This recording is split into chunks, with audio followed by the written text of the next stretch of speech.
People, कैसे हैं आप सब लोग। तो आई नो मैं बहुत लंबे टाइम बाद आई हूँ एंड मैं आपको इस वीडियो के अंत में बताऊंगी कि मैं कहाँ पे बिज़ी थी। अभी के लिए मैं आपको ये बता सकती हूँ कि हाँ, मैं बहुत लंबे टाइम बाद आई हूँ, लेकिन मैं एक बहुत ख़ास चीज़ में बिज़ी थी। मैं कुछ नया लेके आ रही हूँ आप लोगों के लिए, इनफैक्ट लेके आ चुकी हूँ। Okay, it's my another channel और मैं इसके बारे में आपको वीडियो के अंत में बताऊंगी। तो आप मेरे साथ इस वीडियो के अंत तक जुड़े रहिए, ठीक है।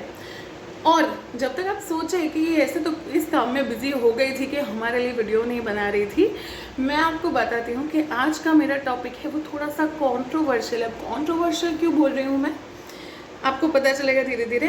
एक्चुअली कुछ टाइम पहले मैंने एक वीडियो बनाया था, is Indian marriage system failing, और उस वीडियो को काफ़ी सराहना मिली थी।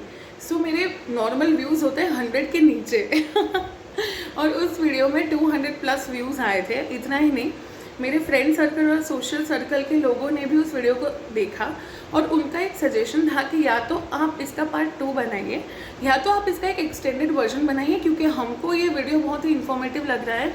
And not just them but जो आने वाली जनरेशन है, जो आगे जाके शादी करने वाली है, उनके लिए भी वो वीडियो उतना ही इन्फॉर्मेटिव था।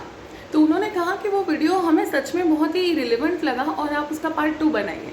अब मैंने सोचा कि उसका पार्ट 2 तो मैं थोड़ा रिसर्च करके बनाऊंगी, लेकिन मैं उसका एक एक्सटेंडेड वर्जन बना सकती हूँ। तो मैंने एक ऐसा टॉपिक सोचा जो मुझे लगा कि आजकल की बहुत बड़ी परेशानी है और आगे जाके इंडिया की बहुत बड़ी परेशानी बन सकती है। तो वो मेरा टॉपिक है कि इंडिया में बढ़ता हुआ डिवोर्स का रेट। अब कुछ साल पहले तक ऐसा था कि इंडिया जो कंट्री है वो डिवोर्स के मामले में सबसे पीछे थी। हमारे वहाँ पर डिवोर्स का रेट सबसे कम था। तो ऐसा क्या हो गया कुछ सालों में कि इंडिया में डिवोर्स का रेट इतना बढ़ गया। और हम आज वो टॉपिक्स कवर करेंगे जो है डिवोर्स के पीछे के मेन रीजंस, प्लस हम वो रीजंस भी कवर करेंगे जो एडिशनल रीज़न, जो बढ़ते हुए अर्बनाइजेशन की वजह से जो रीजंस मेन तो हुए हैं, आए हैं लाइमलाइट में, हम उनको भी कवर करेंगे। तो लेट्स गेट स्टार्टेड। सो सबसे पहले मुझे ये लगता है कि इंडिया में डिवोर्स रेट बढ़ रहा है तो वो सोलेली इसलिए नहीं बढ़ रहा है क्योंकि सारे मैरिजेस टॉक्सिक है, सारी रिलेशन टॉक्सिक है, नहीं। क्योंकि आपने देखा होगा रिसेंटली बहुत सारे इन्फ्लुएंसर्स हैं, यूट्यूबर्स हैं और काफ़ी ऐसे इन्फ्लुएंशियल लोग हैं जिनके भी डिवोर्स हुए हैं, जिन्होंने जब शादी की थी तो it was a love marriage, ठीक है। लेकिन अभी जब डिवोर्स ले रहे हैं तो ऐसा लग रहा है कि क्या अचानक से लव ख़त्म हो गया, क्योंकि शादी से पहले इतने सालों तक एक दूसरे के साथ रहने के बाद भी क्या उन लोगों को वो चीज़ें नहीं दिखी जो शादी के बाद उनको दिख गई और उन्होंने एक दूसरे को छोड़ने का फ़ैसला ले लिया, जो कि बहुत बड़ा फैसला है। सो मुझे ऐसा लगता है पहला पॉइंट मेरा यही है कि क्या हर रिलेशनशिप टॉक्सिक होती है और क्या हर डिवोर्स का रीज़न टॉक्सिक रिलेशनशिप होता है? नहीं। मुझे ऐसा लगता है कि with passage of time couple का एक दूसरे के साथ कॉम्प्रोमाइज़ करने का जो स्वभाव है, जो हमारे माँ बाप में, हमारे अंकल आंटीज़ में, हमारे बड़े भाई बहनों में बहुत देखा गया। मुझे लगता है कि विद पैसेज ऑफ टाइम वो धीरे धीरे कम हो रहा है। मुझे ऐसा लगता है कि हम लोगों का एक दूसरे को लेके जो टॉलरेंस लेवल है वो बहुत कम हो रहा है। मुझे ऐसा लगता है कि हम हमेशा एक परफेक्ट पार्टनर की तलाश में रहते हैं और जब हमें कोई लगता है कि हाँ ये वैसा हो सकता है तो हम उसके साथ आगे बढ़ जाते हैं, और जब हमें ऐसा लगता है कि नहीं, हमने तो गलत सोचा था, ये तो हमारा परफेक्ट पार्टनर है ही नहीं, तो अचानक से हमारी जो फीलिंग्स हैं वो उनके लिए चेंज हो जाती है। और ये एक बेसिक रीज़न है आजकल के, ना सिर्फ शादियाँ बट आजकल के रिलेशनशिप का भी ना टिकने के पीछे का रीज़न। ओके, और मैंने काफ़ी ऐसे कपल देखे हैं जो दिखने में बहुत साथ में बहुत क्यूट दिखते हैं और जब बाहर जाते हैं तो they are like made for each other, पर उनका आपस में जो कनेक्शन है वो धीरे धीरे कोई ना कोई रीज़न की वजह से ख़राब होता जाता है। तो एक ये कारण मुझे लग रहा है कि इसकी वजह से शायद डिवोर्स भी बढ़ रहे हैं, क्योंकि आप जब एक रिश्ते में होते हैं और 24 घंटे एक दूसरे के साथ नहीं भी रहते, या फिर एक शादी के बंधन में नहीं है, आपके ऊपर कोई शादी वाली रिस्पॉन्सिबिलिटी नहीं है और आप उस वक्त जिस इंसान के साथ होते हैं वो इंसान अलग होता है। शादी के बाद हर कोई बदल जाता है, शादी के बाद सबके ऊपर रिस्पॉन्सिबिलिटी आती है और इवेंचुअली क्या होता है ना कि कपल की आपस का जो रिश्ता है वो उस रिस्पॉन्सिबिलिटीज़ के नीचे दब जाता है। उनको लगता है कि भाई मैंने जिससे प्यार किया था ये वो इंसान है ही नहीं, पर उनको ये नहीं पता कि उन्होंने जिससे प्यार किया था वो शादी के बंधन में नहीं था, वो उसका बॉयफ्रेंड था, उसकी गर्लफ्रेंड थी और इसलिए वो अलग था। अब जो है वो उसका बीवी है, वो उसका हस्बैंड है, वो उसकी बीवी है और इसलिए वो थोड़े से ज़्यादा रिस्पॉन्सिबल हो गए, उनके ऊपर थोड़ी ज़्यादा रिस्पॉन्सिबिलिटीज़ आ गई है और ये एक कारण है कि वो इतने पहले जैसे वो तुमको दिखते नहीं हैं, पर ऐसा मतलब ये नहीं है इसका कि वो पहले जैसे है ही नहीं। ओके, सो ये एक्सपेक्ट करना कि शादी से पहले मैंने जिसको डेट किया था वो शादी के बाद भी वैसा ही रहे, वो expectation it self is wrong, क्योंकि हर किसी को शादी के बाद थोड़ा बहुत चेंज होना पड़ता है, या तो रिस्पॉन्सिबिलिटीज़ की वजह से या तो फिर वो सोशल स्टिग्मा की वजह से सब कोई चेंज होता है। ये है पहला रीज़न। दूसरा रीज़न मुझे ये लग रहा है कि पहले इंडिया में न्यूक्लियर फैमिलीज़ बहुत कम थी, जॉइंट फैमिलीज़ बहुत ज़्यादा थी और जॉइंट फैमिली में इवेंचुअली ये होता था कि सिर्फ कपल अकेला नहीं रहता है, बहुत सारे लोग साथ में रहते हैं, ठीक है। तो कपल को साथ में, उसमें दो फैक्टर्स हैं, कपल को साथ में एक दूसरे के साथ वक्त बिताना है या वो करना है तो उनको वो पल चुराने पड़ते थे, और वो पल चुराना मतलब पूरे दिन में 24 घंटे में मुश्किल से 1 घंटा मिलना जहाँ पे आप अपने हस्बैंड या अपने वाइफ के साथ बैठ के अच्छी अच्छी बातें कर रहे हैं, फ्यूचर की प्लानिंग कर रहे हैं, प्यार जता रहे हैं, वो पल चुराना एक मज़ा होता था, ठीक है। अब क्या न्यूक्लियर फैमिलीज़ बढ़ गई है, कपल को अपना स्पेस मिल जाता है। अब कभी कभी क्या होता है ना कि ओवर एक दूसरे के साथ रहना भी ना बोर करने लगता है, क्योंकि आप खुद देखोगे कि जब कपल ज़्यादातर एक दूसरे के साथ रहते हैं तो कहीं ना कहीं उनको थोड़ा सा एक दूसरे से, मतलब वो कहते हैं ना प्यार में दूरियां भी है ज़रूरी, तो वो नहीं हो पाता, क्योंकि अब आजकल तो कपल अकेले ही रहते हैं तो उन्हें ऐसे कोई कुछ बोलने वाला है नहीं, उनके पास एक दूसरे के लिए प्लेंटी ऑफ टाइम होता है। और मैं मानती हूँ कि होना भी चाहिए, अगर कोई अपने परिवार से अलग रहना चाहता है और उसमें उनको खुशी मिल रही है तो उन्हें वैसे ही रहना चाहिए, लेकिन कपल्स को एक दूसरे को भी थोड़ा सा एक टाइम, एक थोड़ी सी स्पेस देनी चाहिए। शादी में एक दूसरे को स्पेस देना एक बहुत इंपॉर्टेंट चीज़ होती है और कई बार हम उस बेसिक फंडामेंटल रूल को भूल जाते हैं कि भाई वो भी एक इंसान है और हम ज़्यादातर अपनी लाइफ में सिंगल रहे होते हैं, तो हमें आदत होती है कि हम खुद के साथ कुछ वक्त बिताएं।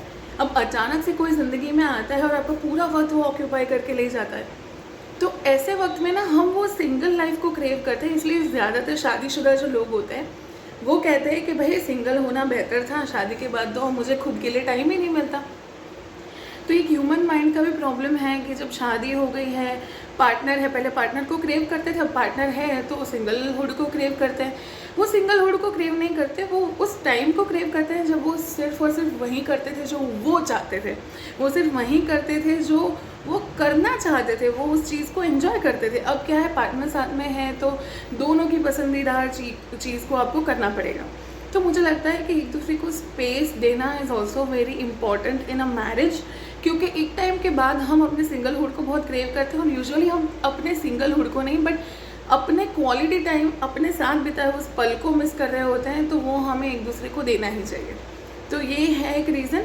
दूसरा एक रीज़न ये है कि बिकॉज न्यूक्लियर फैमिलीज़ बढ़ गई है, तो पहले पेरेंट्स साथ में रहते थे तो थोड़ा बहुत खर्चा जो था वो डिवाइड हो जाता था, बच्चों की जिम्मेदारियाँ डिवाइड हो जाती थी, पेरेंट्स साथ में रह रहे हैं, भाई बहन साथ में रह रहे हैं, भाभी होती है घर में, तो हर किस्म के दुख जो है वो बट जाते थे आपस में।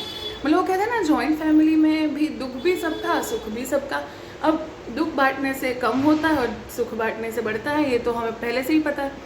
तो वो चीज़ अब मिसिंग है, क्योंकि आप अकेले, कपल अकेले रहते हैं, ज़्यादा से ज़्यादा उनके सास ससुर साथ में होंगे, ठीक है, लेकिन वो भी कई बार ऐसा होता है ना कि सिटी में चले जाता है कपल कमाने के लिए, सास ससुर गाँव में रह रहे हैं, तो कभी कभी आते हैं और कभी कभी सब साथ में रहते हैं। तो मुझे लगता है जो स्ट्रेस लेवल है, बिकॉज कपल एक दूसरे के कितना सुनेगा, दोनों ही बाहर जा रहे हैं, दोनों ही जॉब कर रहे हैं, दोनों ही फ्रस्ट्रेटेड है, अब एक दूसरे को कितना समझाएंगे, संभालेंगे। तो माँ बाप जब साथ में होते हैं तो एटलीस्ट आप बैठ के उनसे बात कर सकते हैं कि ये प्रॉब्लम हुआ, या भाई बहन होते हैं या कोई भी परिवार जब बड़ा होता है तो दुख बांटना बहुत ही आसान हो जाता है। तो ये एक है कि कपल के ऊपर पूरा स्ट्रेस आ गया और उन्हें खुद ही सब स्ट्रेस लेना पड़ता है। इवेंचुअली ये होता है कि रिश्ता जो है उसमें कहीं ना कहीं दम घोट देता है, उसका दम घुट जाता है और फिर उसके बाद रिश्ते की ऐसी की तैसी हो जाती है। तो मैं कहूँगी कि अपने माता पिता से, भले आप उनसे दूर रह रहे हैं, अपने माता पिता से हमेशा कनेक्टेड रहें, जब भी आपको ऐसा लगता है कि हमारी ज़िंदगी में प्रॉब्लम है, हमें शेयर करनी है, अपने दोस्तों को, भाई बहनों को, माता पिता को हमेशा आप कॉल पे या जाके मिले या कुछ बात करें उनसे, तो मुझे लगता है कि कुछ तकलीफ़ें आपकी कम हो जाएंगी और ये जो शादी में जो प्रॉब्लम्स आती है वो भी कम हो जाएगी। ओके, थर्ड मेरा रीज़न है कि मॉडर्नाइजेशन ऑफ सोसाइटी। पहले ऐसा था कि डिवोर्स एक टैबू था, तो कपल थोड़ा सा भी अगर अनबन है तो साथ में रह लेते थे, क्योंकि उनको डर था कि सोसाइटी क्या कहेगी, क्योंकि रहना तो इसी सोसाइटी में।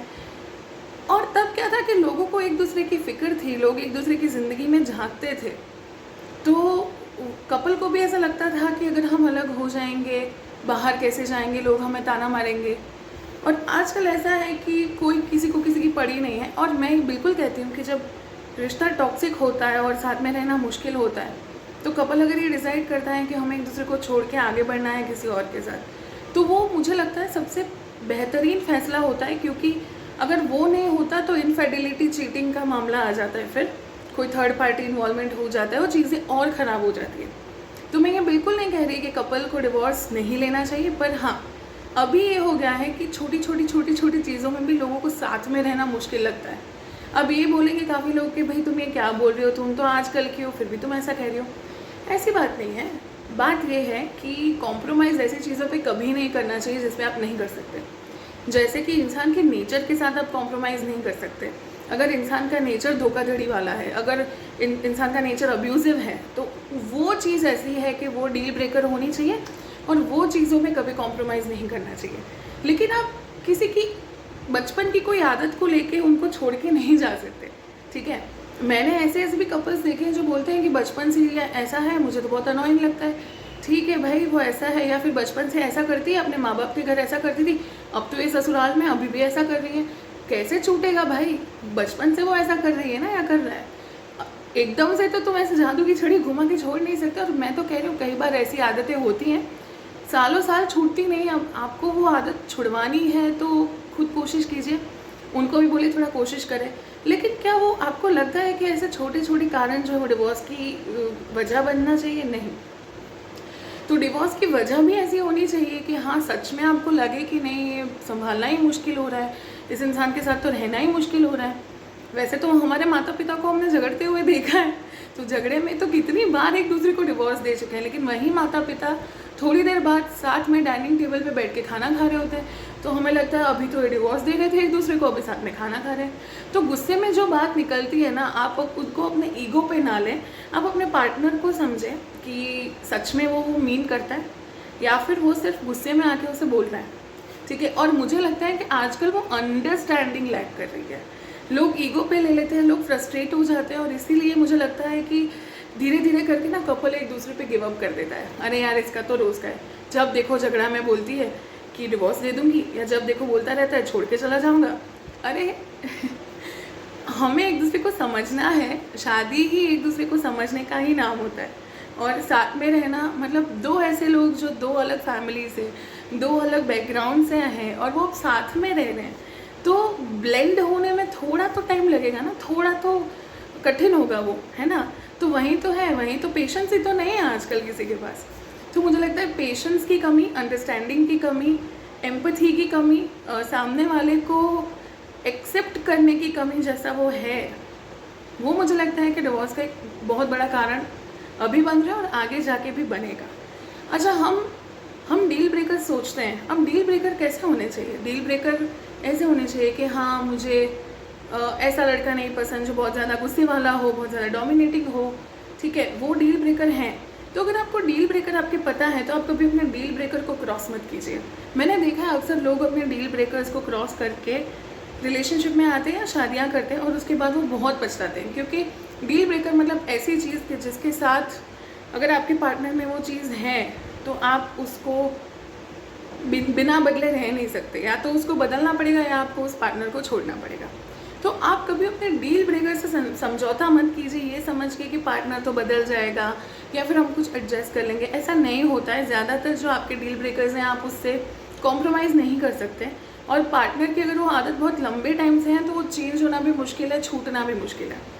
तो वो भी एक कारण है कि आप अपने डील ब्रेकर को कभी भी क्रॉस मत कीजिए, अपने डील ब्रेकर पे अड़े रहिए, क्योंकि डील ब्रेकर्स की वजह से भी मैंने डिवोर्स होते हुए देखे।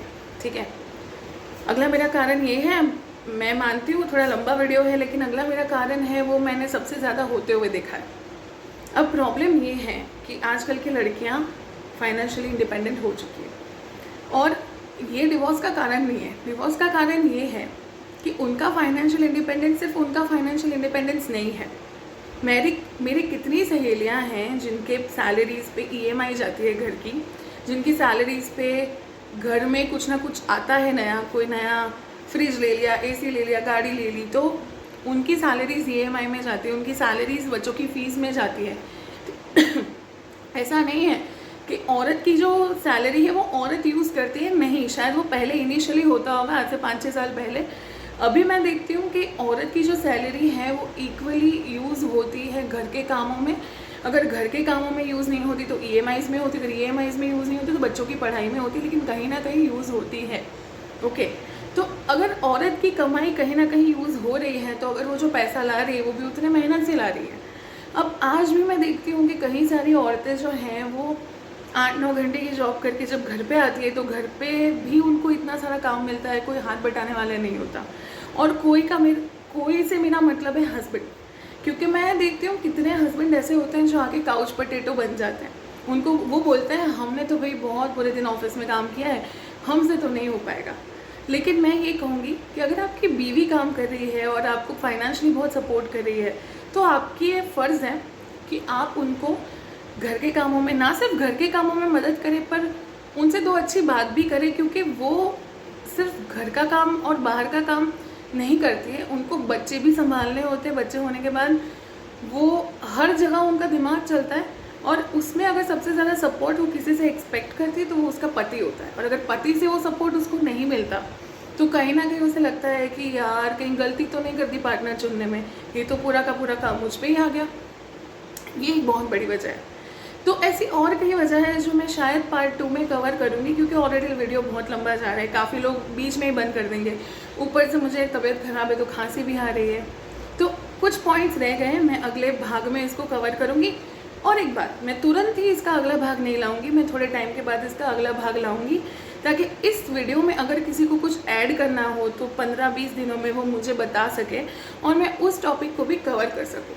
अच्छा, आप मेरे वीडियो में मेरे पॉइंट से कितने सहमत हुए हैं आप मुझे कमेंट सेक्शन में ज़रूर बताइए। और अब मैं बताऊँगी आपको कि मैं कहाँ बिजी थी। तो 2021 से जो मेरा पैशन था, which is tarot reading and occult science, उसके अंदर अब मैंने अपना एक कदम बढ़ाया है। जी, मैंने अपनी टैरो रीडिंग की चैनल शुरू की है, तो मैं उसका लिंक आपको डिस्क्रिप्शन बॉक्स में दे दूँगी। यूट्यूब का और इंस्टाग्राम का, दोनों का मैं आपको लिंक दे दूँगी। आप चाहें तो आप भी मेरे पास अपनी परेशानियों को लेके आ सकते हैं, अपने सवालों को लेके आ सकते हैं, ठीक है। लेकिन मैं आपको कहूँगी कि DM सिर्फ और सिर्फ आप मुझे उसी इंस्टाग्राम के पेज पे करें जिसका लिंक मैं आपको डिस्क्रिप्शन बॉक्स में दूँगी। Okay, so I will see you soon. आप मेरे टैरो चैनल को ज़रूर सपोर्ट करें, मेरी इस नई जर्नी को सपोर्ट करें, और मैं आपसे मिलती हूँ अगले वीडियो में। अगला वीडियो ये टॉपिक पे नहीं होगा, ऐसा ही सिर्फ मैं 15-20 दिन बाद पार्ट 2 बनाऊँगी। तो आप मुझे कमेंट सेक्शन में बताएं अगला वीडियो किस चीज़ पे मुझे करना चाहिए। वैसे टॉपिक तो मेरे दिमाग में है, लेकिन अगर आप ज़्यादा इंटरेस्टिंग टॉपिक लाएंगे तो मैं बहुत ही ज़्यादा खुशी से उस पर वीडियो बनाऊँगी, ठीक है। तो मैं मिलती हूँ आपको जल्द ही, होपफुली। तब तक के लिए bye, take care, I love you all.